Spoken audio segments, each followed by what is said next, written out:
Guys, in my previous video I was explaining how to change the background color and also the how to put the index, how to make it to middle, all these things.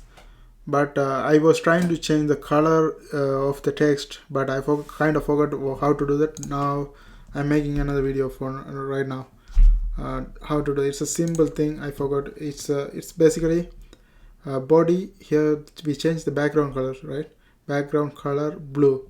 In the same thing we just try to put color color and then colon and then white semicolon. It's gonna just change this text color. Now when I refresh this one, you can see the text became white, and that's it.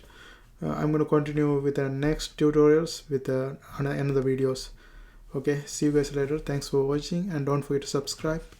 See you soon. See you in my next videos.